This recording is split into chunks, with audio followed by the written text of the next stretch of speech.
Okay, time to breathe. The babies are asleep at the same time. What a win. What a morning. Kaden woke up at 5:30, which is super fun. I normally wake up anywhere between 5 and 6:30. I have been trying so hard to get them to sleep until 7. I'm a morning person, so it doesn't really bother me, but you know, if I could have a little time by myself before they wake up, that would be delightful. Like if I could wake up at 6:30 and they wake up at 7, that would be amazing, but that's not how it works typically. I am waking up to babies being awake more often than not. I love the peace and quiet of everyone napping. My mom's out at the store too, so I literally have all this space and energy to myself, and I love it. I literally require alone time. I've always been like a lover girl and a relationship girly. Like, I've always been in relationships, but truly, I value my alone time so much. It's like the only way I've been able to like get clear with myself and understand me is like not being around other people so much. I think that's why it's so hard for me to integrate friendships back into my life, like on a consistent basis, because I have cultivated such a comfort in being alone. And while I don't always love being alone, I know me, I like me, I know what to expect from me. Other people are very unpredictable. I've realized that it's not that I don't want to be out in the world and doing things, it's that I'm so terrified of people because as an 8th house stellium, people are cool with me until they're not cool with me, and then they flip like on a dime, and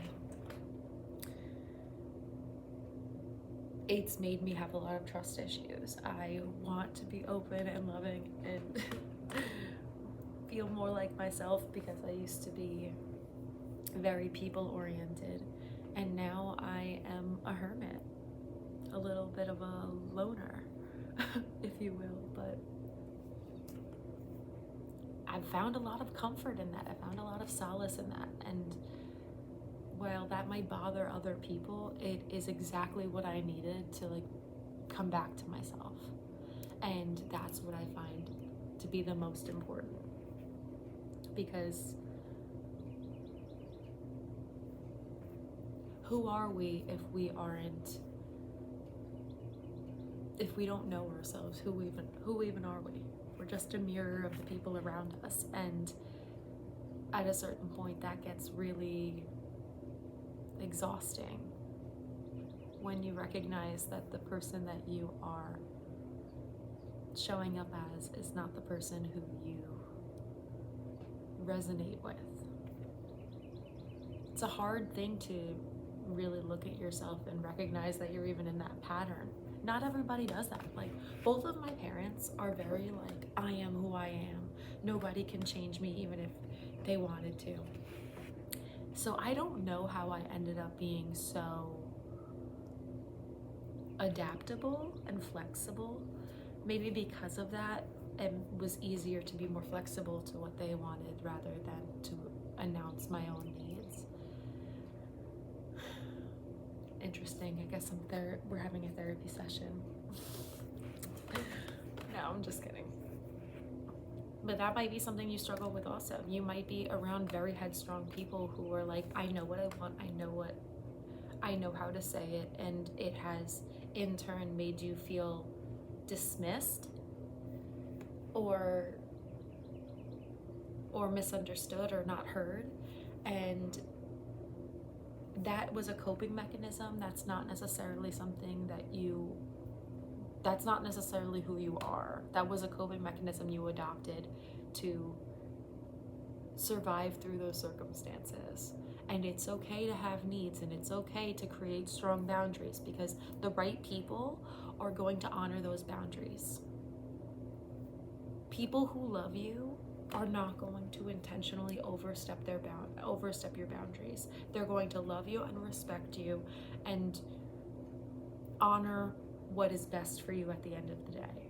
And if you're really doing something out of self-sabotage or anything like that, then the right people who love you will also be like, hey, don't push me away because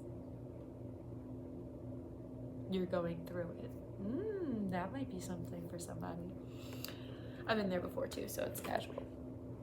All right, but I'm going to leave this message here. This whatever we're doing, chatting. Sometimes it's nice to just like get things out, but that's what therapy is for too, guys. That's what therapy is for. My therapist was, in the beginning of therapy, my therapist was like, I asked you one question and then we ended up here. And she's like, and I know the trail of how we got here. She's like, but it definitely seems like you need to get a lot off your chest. And I was like, yes, Michaela, I do. Because people don't let me talk. People would prefer to talk to me than let me talk. And I get uncomfortable when I have to eventually talk about myself. With my therapist, like it's her job to listen to me talk about myself, you know? So there I get to just spill. But I do this thing where like I will tell people things about myself and then like run away. You know stuff about me. And I don't want to do that anymore, but that's again something else that I have to work through and integrate going further. I have a really hard time letting people in. And when I do let people in, I get scared. Because people have hurt me before. All the people that I have let in, it hasn't always felt worth it. And now it's scary. It doesn't mean that people can't surprise me.